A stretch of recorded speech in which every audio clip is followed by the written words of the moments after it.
Hello, Somerset County, and welcome to this edition of the Scoop Podcast. My name is Chris Edwards, president of the Chamber. Today we have three organizations who've supported the launch of this podcast. I want to highlight first our partners at Techie Geek, Unity Bank, in the County of Somerset. I want to thank you so much for your sponsorship and your support of the podcast. We'll hear from one of our partners in a little bit. We actually have an exciting ad reads now. We're making it big. This podcast today is the launch of a new type of podcast for our listeners will be experiencing with us as we move forward. Through the first dozen or so podcasts, we've been highlighting member organizations and talking specifically about those businesses. This podcast and moving forward, we're going to be sprinkling in some newer podcasts that talk conversationally about topics within the business community. It could be timely topics, it could be legislative topics, but things that we want to highlight with some subject matter experts. So today we're going to be talking about diversity and inclusion from the standpoint of the partnership or from the standpoint of there are things going on in the business community that our members need to understand. And we're going to highlight a few of those areas today. I have an all-star lineup panel here. I feel like I'm on a news network or one of those shows where they bring in all the guests. We today got an A-team here at the partnership, and I just want to thank our first reoccurring guest of the podcast, Monica Martinez Milan, our two-time champion here. We're going to have to keep tally like it's Jeopardy. Monica is the owner of Stumpy's Hatchet House in Greenbrook, chairwoman of the board member for the statewide Hispanic Chamber. Welcome back to the podcast. Thank you so much for having me here, and I'm so excited to sit here with this amazing group today. We're also joined by our vice chairwoman of the board, Snehal Batra, managing attorney for NPZ Law, an immigration and nationality law firm in Raritan, amongst other locations, but specifically Raritan here in Somerset County. Welcome, Snehal. Thank you, Chris, Monica, and Walter. Very pleased to be here today. And Walter Slade, owner of Slade Coach LLC, business consultant, hat wearer of many different areas of business expertise. Good afternoon, Walter. Thank you. Glad to be here. And what a wonderful session to have with a wonderful set of people. Thank you. So before we get into some subject matters of the day that I find timely, I want to kind of level set for our audience and just give you a minute just to talk a little bit about yourself, your background, and your business, and then we'll talk about those. So, Snehal, would you like to go first? Sure. I'm Snehal Batra. I'm partner at NPZ Law Group. We are an immigration law firm. My office is in Raritan, New Jersey. I have been in practice since 2001. I am been a resident of New Jersey for probably over 35 years. I went to Seton Hall undergrad. We won't hold Rutgers that Law against you. School, Okay, that's better. And I've been practicing immigration now, probably for 23 or 24 years. And it's a very interesting and dynamic field, especially now. And I just love what I do. I'm a first-generation immigrant. I was born in India. My parents immigrated to the U.S. when I was 5 years old. So I myself and my family have navigated this whole process. So, I just really enjoy helping clients, whether it's a corporate client, individual client, to really, find their way around this system here. So I'm really excited to be here today, Chris. Walter, would you like to give us a little bit on your background? Sure. Thank you again for the invitation. I'm Walter Slade. I'm the president and owner of Slade Coach LLC, independent executive coaching and business consulting firm. I guess I'll give you the background. Newark. I'm actually a New Jersey resident, Newark resident.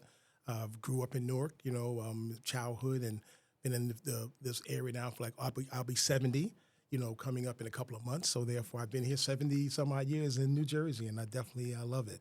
The work I do, I like Snehal, I have great passion around. I love engaging with leaders. And in my business, I consider everybody as a leader. And the first person you lead is yourself.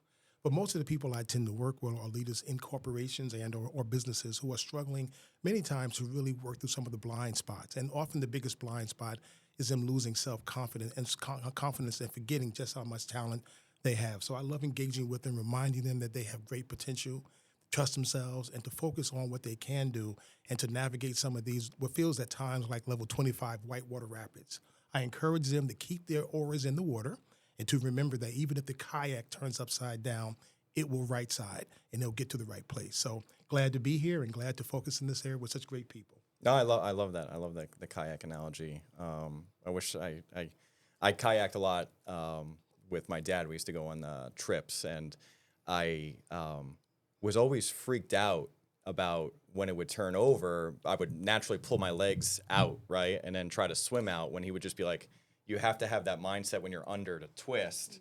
And you'll right side up, but that's not, and that's such a perfect analysis for business owners. I think these days that's really good. I'm going to use that if that's okay. Hey, yeah, absolutely, absolutely, please do.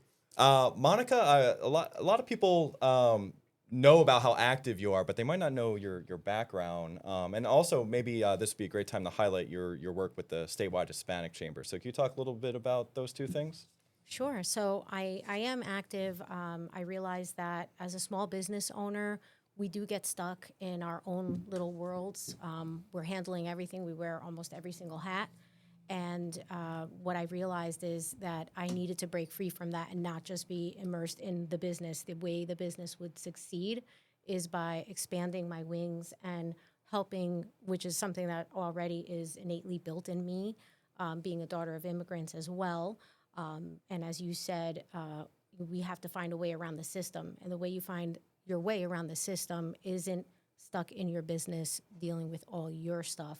You have to spread your wings and connect with people from all over the place. I'm also a Newark native. Well, I was born there and raised there. My parents had a business there, and then moved to a town right next door to Newark in Kearney. So I'm like Newark, Kearney girl. Yeah. And we say Newark. We don't say Newark, Not right? Newark. We say Newark. And then, so as a business owner, I own Stumpy's Axe Throwing in Greenbrook.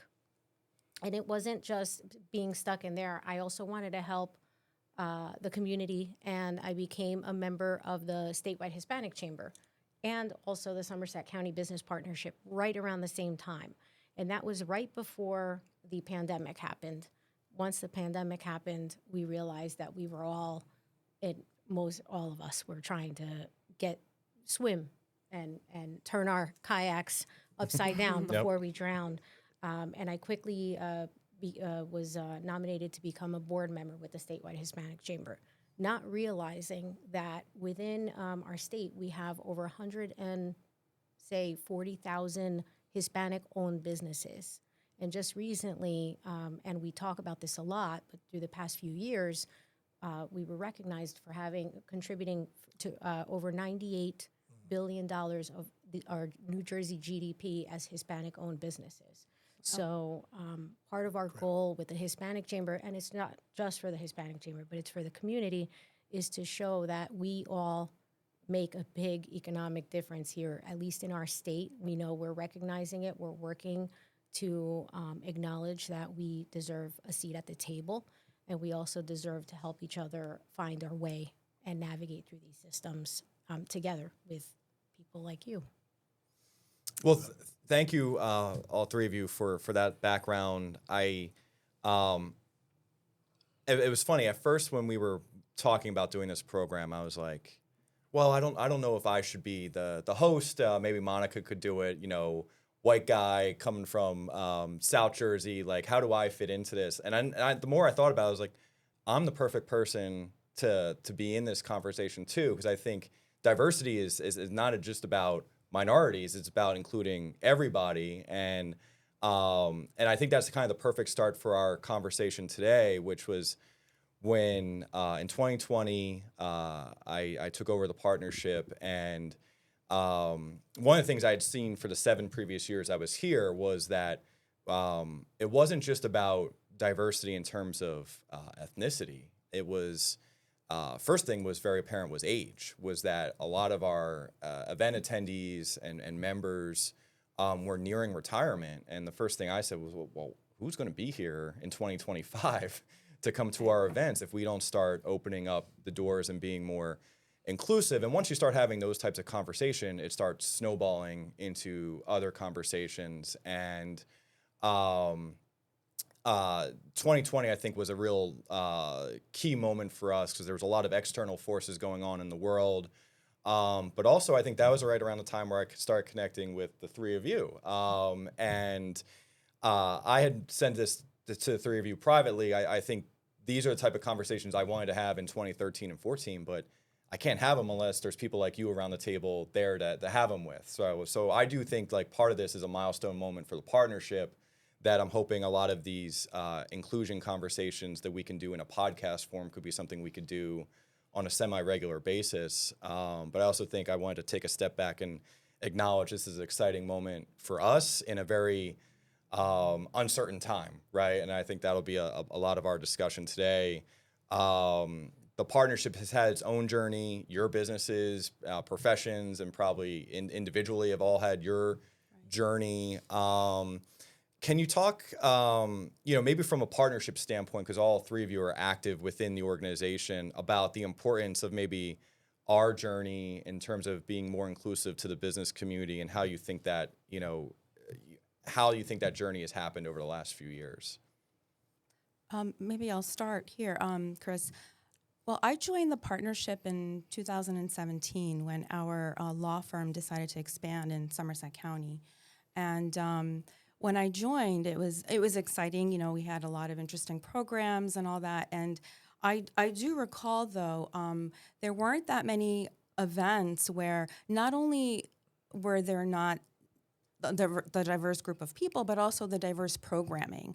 We had our traditional, annual meetings, the networking, but over the years, once we brought on this initiative in 2020, and I do remember that conversation over the summer, Chris, we had during COVID about potentially starting up this this roundtable and what type of things that we can do for our smaller business owners that were not only in the partnership but engaging with those businesses in the community.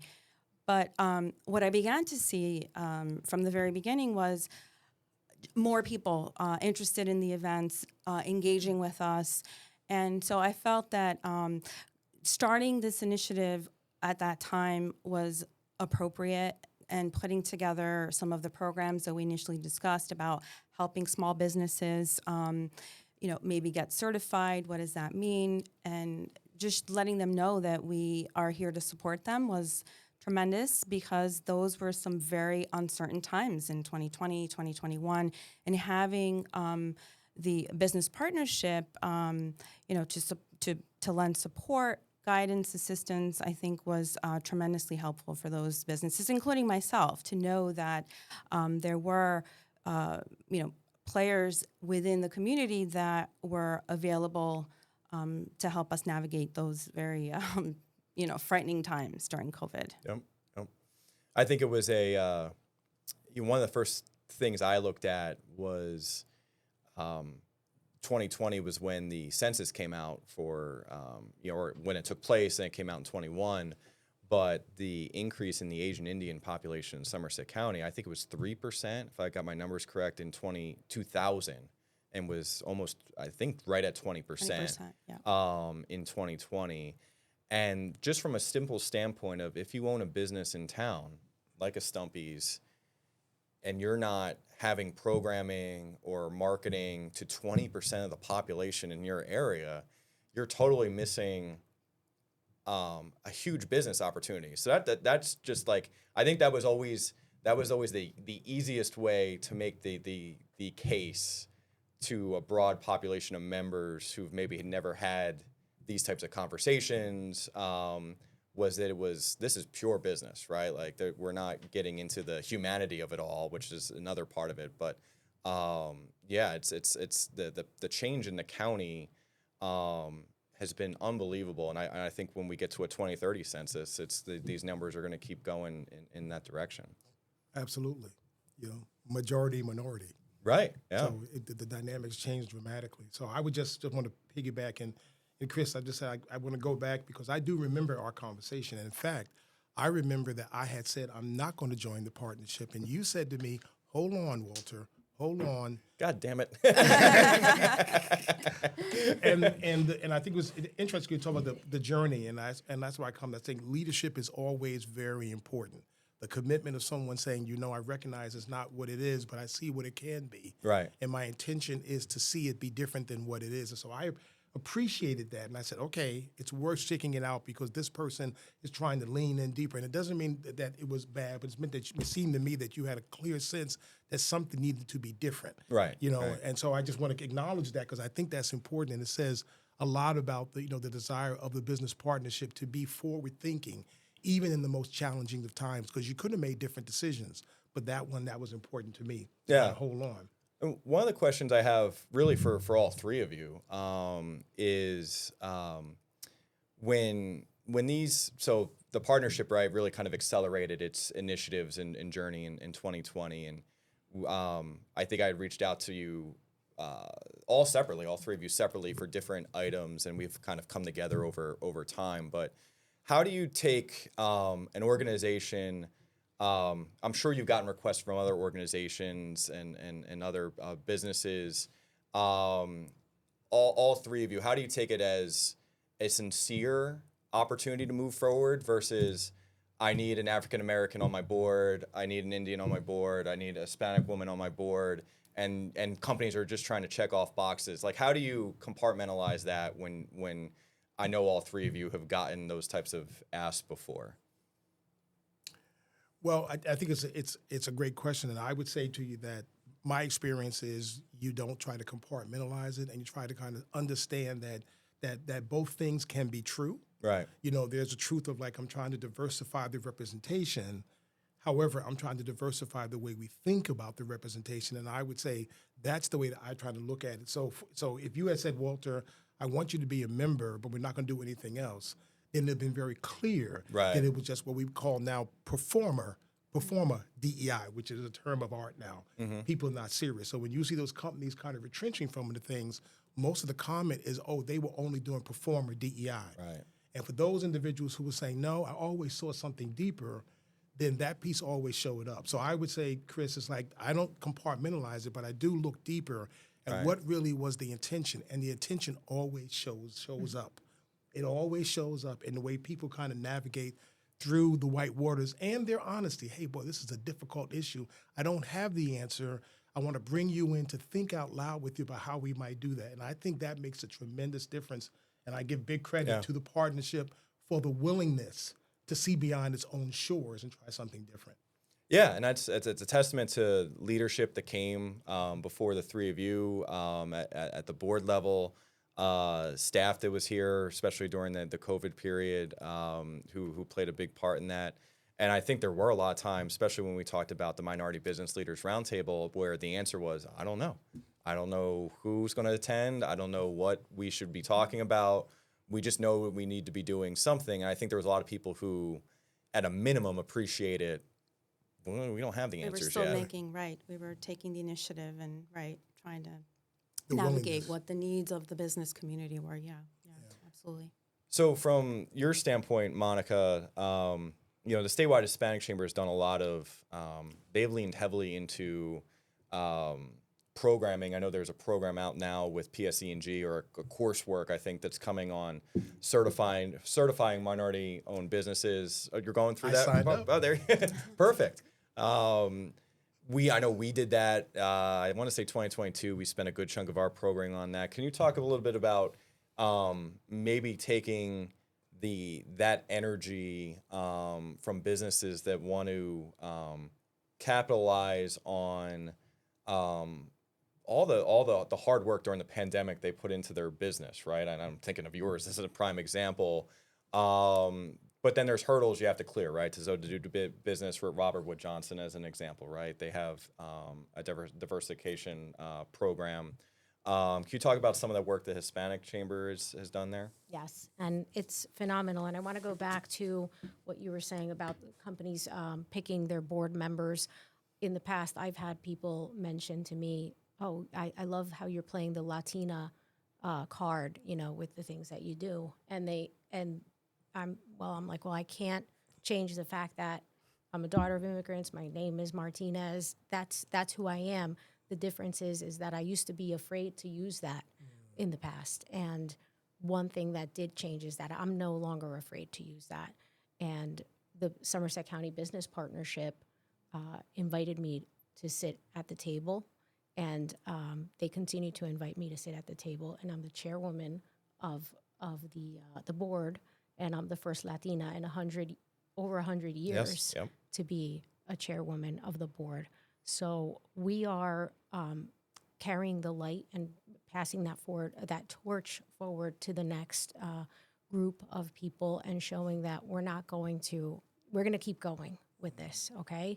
And this is something that is now part of our world, and we're not going to go backwards. So I wanted Yeah, and just real quick, I don't want to Sure. cut you off, but I'm breaking a little news here. Depending on when this comes out, this year at the partnership, we're starting our Business Hall of Fame. One of the things I wanted to do before we even got to these new classes was we had these plaques that go back 60, 70 years of board chairs or citizens of the year. So I had Chris Zarelli come in last week and take them, and we're going to update them.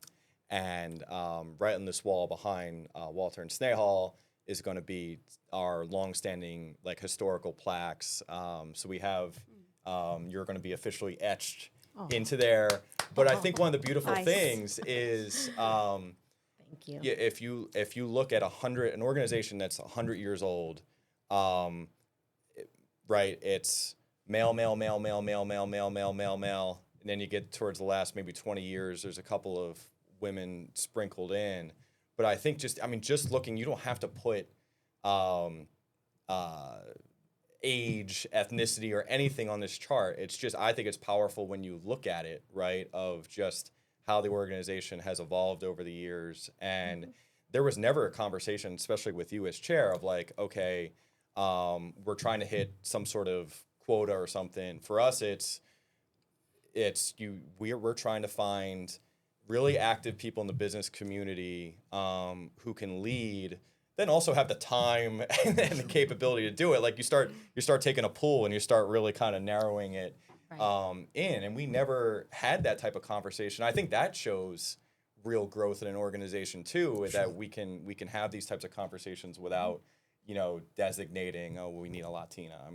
That's so sorry, I didn't mean to cut you off there. That's great. And I remember when we talked and I had expressed the interest before, I don't know if you were ready. I think you had just been appointed as CEO.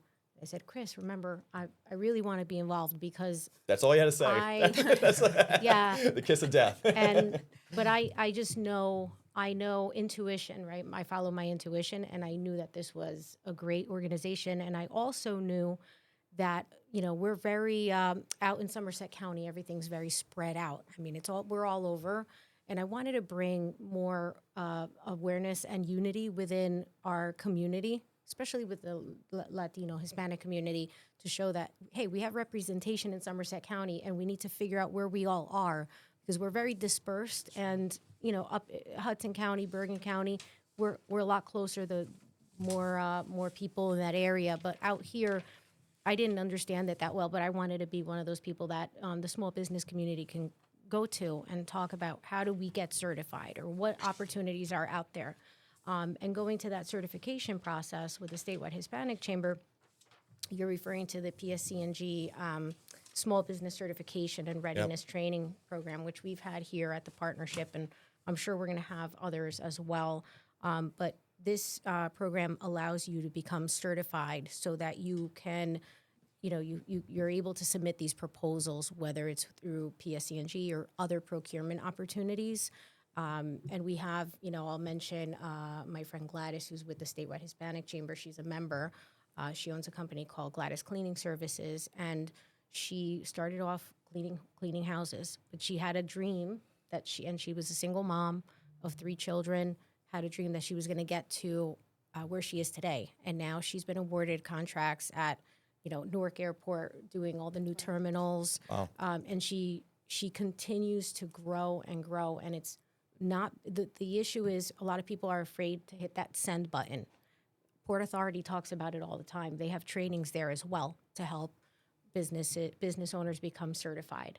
And the biggest issue and the biggest roadblock is just hitting that send button, is taking the time to make the application, getting over that fear, and just doing it. But the beauty of it is with Gladys, she's networked with members of our organization here in Somerset County, and they were able to expand their opportunities, right? So she did the cleaning, and then we had other members like Jessica's a place at home where they worked together and brought in other opportunities. They expanded their reach by doing that. So this is just one of those certification programs, but I'd say apply, hit the send button, and then like you're doing, Walter, you're going to start connecting with these organizations and expanding your reach. Absolutely, yeah. And if I could, I want to make Sure. just a comment, because I think, especially in this time, this notion of like, does representation matter? And I want to try to just dispel something, because one of the things that we always try to honor is that if you can see it, you can be it. Right. And that truth holds true. It holds true. And I would say that, so we want to try to hold both things, which to your point earlier, Chris, around, well, if the demographics of the environment are changing, is it just enough to reach out, or is it you have to reach out in a way that is comfortable and makes sense to that community? And one of the ways you do that is by bringing people in from the community and say, why don't you become part of this conversation? So it's powerful. And I would just say, so I think it's important to hold both, like not as the tokenism only, but to like say, hey, look, there is a perspective and insight from a diverse perspective, including from a white cisgender male perspective that you bring to the table that I don't sit in, and I really want to know how we can leverage that to achieve business outcome. Right. That is the beauty of the connection. And so I love your story because it's powerful, and if you can see it, you can be it. Exactly. That matters to any number of women who look like these women Yep. to say, oh, I can be that. Yep. Now, how the person shows up is something different, but the first visual representation matters a great deal. Yep. So it matters. Yeah, and that's really that was the origin story for our International Women's Day event. So if you're listening to this, it already probably passed. So it was a great event. Everybody did a great job. But that was an event where during the pandemic we started with a series called Remarkable Women, where we would get on a Zoom call and we would have one person just tell their story. Like there's no promotion of a business, there's no networking, there's no introductions of all the attendees. It was just, let's hear a story. So we would hear like someone like Sally Glick, formerly with Sobel or CLA, and she would talk about coming up as a marketing executive in the 80s as one of the few women to do that. And people, especially during the pandemic, really just wanted to hear stories that reaffirmed them that they weren't the only ones going through a lot of trauma at that point. And I still think that holds true today. The women in we have two panels at the International Women's Day on leadership and on marketing and sales.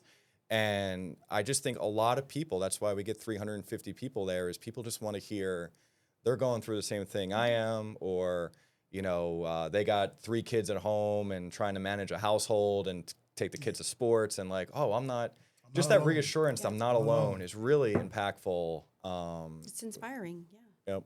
So real quick, I'm going to do a quick ad read for our partners at Techie Geek, and then we'll get right back into the conversation. This podcast is proudly sponsored by Techie Geek, your trusted IT superheroes. They specialize in keeping businesses connected, secure, and thriving. From advanced cybersecurity to seamless cloud solutions, Techie Geek has you covered. Visit techiegeek.com. Check them out on socials at Techie Geek to see how they can power your business forward. Thank you, Techie Geek, for all your support, and obviously for the construction of the podcast studio for us. So there are so many areas we can cover. We only have a short amount of time. Like I said, I am hoping this podcast becomes the jumping point for deeper conversations within what some of the things we're about to talk about. So much is going on in the world right now, Snehal. There's so much noise out there. One of the issues that obviously is impacting your line of work is H-1B visas, the lottery. There's a couple of other issues I know that's pressing. So for our listeners out there, could you give them just kind of like a high level on a couple of things that you're working on that you think that they need to know? Yeah, absolutely, Chris. First of all, where do I start? There's a lot happening in the world of immigration, right? We are just in the beginning of Trump's second administration, and we've already, we're seeing a lot of changes that are impacting our clients. even corporate clients right here in Somerset County. And a lot of our clients in the restaurant, hospitality businesses are concerned about raids, compliance issues. So that's a big topic. I'm going to get to that in a minute, but since we started off with the H-1B issue, I just want to, maybe talk to our listeners about what is the H-1B, why is it a lottery, because not many people know about it, and I always get asked that question as an immigration attorney. What does it mean it's a lottery, right? So first of all, the H-1B registration for the lottery is going to be taking place very soon between March 7th and March 24th of this year. And the H-1B is a professional work visa that most professional individuals that are working here in the U.S. will need to continue to live and work and eventually get sponsorship. And so what happens is there's a lottery because there is a quota. And the quota for an H-1B visa is 65,000 annual visas per year plus an additional 20,000. So we have 85,000 visa numbers that are available for U.S. companies throughout the country to apply for a foreign national that they require to work in a professional capacity. So, and this applies to various industries. Most people think H-1Bs are for the tech world, right? But we're talking about, universities, hospitality, accounting firms, law firms, of course, IT. So any type of professional employment would require an H-1B visa sponsorship. So what's happening now is we have this lottery taking place. If your case is selected, then the employer is able to file for an H-1B visa for you. And so just to give you perspective on, what happens in this H-1B world, I just wanted to give you some numbers. So last year, the 2025 fiscal year, so the immigration fiscal year starts on October 1st. So right now we are registering for the fiscal year 2026 because we've already used up the 2025 quota. But so for 2025 fiscal year, we had almost 500,000 registrations, for 85,000 visa numbers. The year prior, for 2024, we had close to 780,000 registrations. So what is that telling us? That we need more H-1B visa numbers because U.S. companies are not able to hire professional individuals to fill certain positions. So those are some of the challenges that we face. Some of the other things that we're seeing, at least in the H-1B world, is recently there were some new modernization rules that went into effect in January. One key issue within this regulation has to deal with compliance. So what's going to happen is that it's codified the Department of Homeland Security's ability to do site investigation, and that is a big topic right now related to compliance because we're hearing a lot of stuff about ICE raids. Businesses are concerned that if there is a site investigation, what happens, right? We're hearing a lot of stuff about administrative warrants, judicial warrants. Do you have your I-9s in order? So these are some of the things that a lot of our clients are concerned about because as an employer, you need to have an I-9 on record for all of your employees. And it has to be maintained and it has to be, in proper order. And what we are beginning to see is that employers may not be in full compliance with some of the documentation, especially as it pertains to maybe having foreign national on their staff because there is a process of re-verification that they may not be aware of. So at this point, it is important that companies get their compliance documentation in order because we can anticipate that there's going to be a lot of worksite enforcement, Department of Labor audits.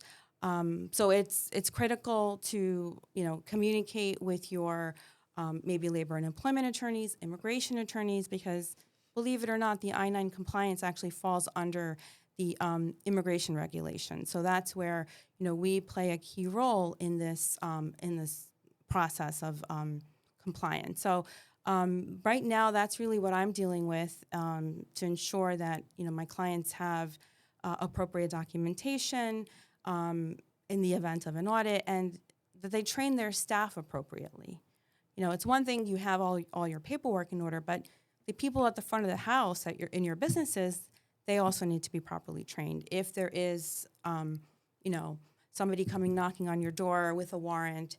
So that's also some of the services that we provide in training our clients. So these are just some of the high-level things that are happening with immigration, Chris. But so I mentioned this to you, Snehal, before we started. I was at a tour of a factory in Franklin Township this morning.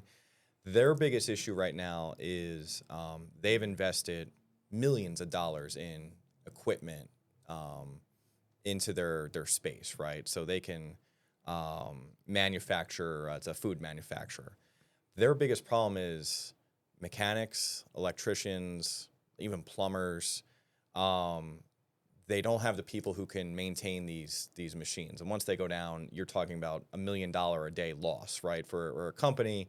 And I think our partners, the Votech, the college, they're doing a great job of training students, but there still is a gap of There's a talent. shortage, yeah. And if you can't get them internally, well, externally is the only answer. And I would love to see more H-1B visas for those type of skills. Unfortunately, there is no visa category that addresses this this shortage.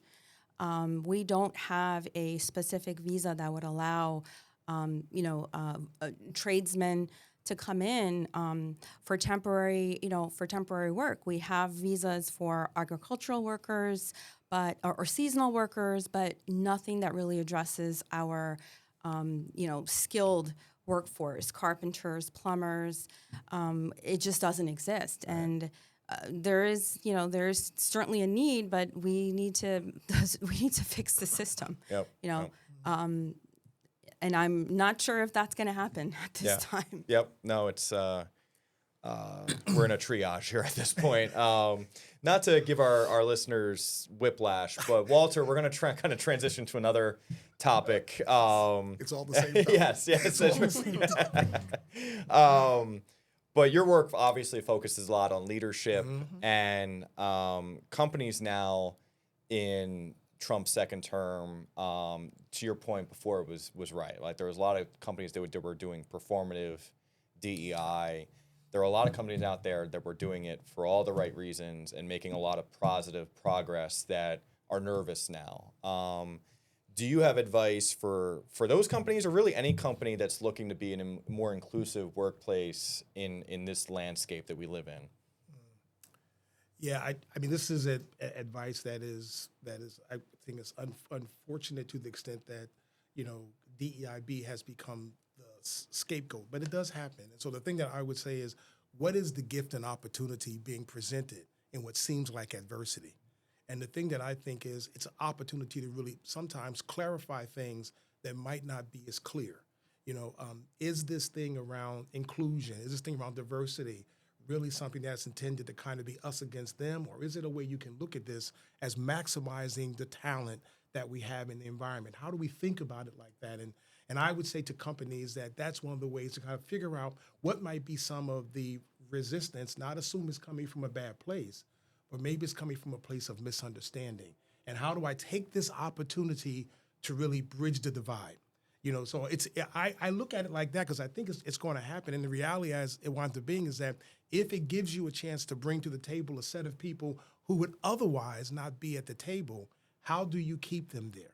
How do you make them feel like they're being heard? Doesn't mean you have to agree with them, but they need to feel like they can be heard first, so therefore they can have a dialogue. And so I encourage those places that wind up saying, we've got to make some adjustments. To Snehal's point, there are some legal requirements, some things you have to make adjustments. Doesn't mean that underneath, though, in terms of your practices, that you have to change those. Right. The best companies that make it work is they've done something that Ken Frazier called, you make sure you have the marble in the meat. If the marble is in the meat, then it's integrated. Right. And therefore, it's just the way you operate, the way you do things around there. Therefore, the inclusive practices, the belonging practices, the equity practice, diversity practices are going to be part of the way you operate. And you don't have to really find yourself being overly worrying about labels. So that would be the overall piece of advice. For the individual leader, It is more challenging. At the same time, it is navigable, if that's a word. It is. Sure. It is. However, it doesn't mean you have to go it alone. And I do think this is coming back to like, how can you partner with other people to better understand what's happening? Are you, by the nature of how you've been operating, are you bringing in other dimensions of your workforce to really understand what they think? And could it be a place, again, that maybe your workforce becomes stronger and more together, especially when you know there is a talent war? To Snehal's point, your point, the talent war is real. It's going to keep being real. So you're trying to get individuals in, but the other question winds up being, how do you maximize the talent that you have? Right. And if there are individuals on your team who are feeling excluded, not being treated with the level that they want to be treated, then more than likely they're going to be like the Walking Dead. They'll be there, but right. there won't be any lights home. Right. And you still won't get the level of productivity you need to have them work. So the advice is, yes, focus on the outside, but also spend lots of time thinking about how do you nurture effectively and with respect the talent that you have inside. No, that's all really powerful, and I appreciate you sharing that perspective. We're right up against time here. I don't want to. I know there was so many different topics. It was hard to concise this, synthesize this down. Are there any closing thoughts or anything that maybe we should add before we wrap up? Well, I just wanted to mention in Snehal's work, are you getting a lot of companies reaching out to you to host any kind of educational programs on what they should be doing? Yes, and we have, our firm has been part of seminars, given webinars on specifically H-1Bs, employer compliance. So we get approached to do that, and we are involved with the New Jersey State Bar Association. And then different industry groups have their own seminars and training on compliance issues. So those are also a good source to tap into.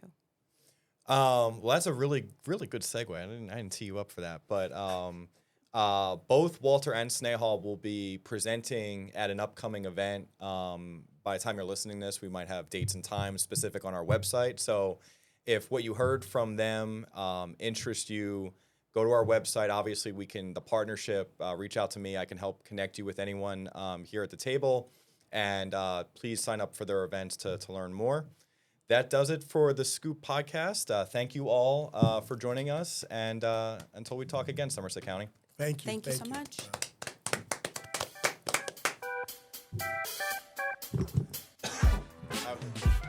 I didn't have water in front of me, and I knew I was about to cough, and I was like, wrap this thing up, right?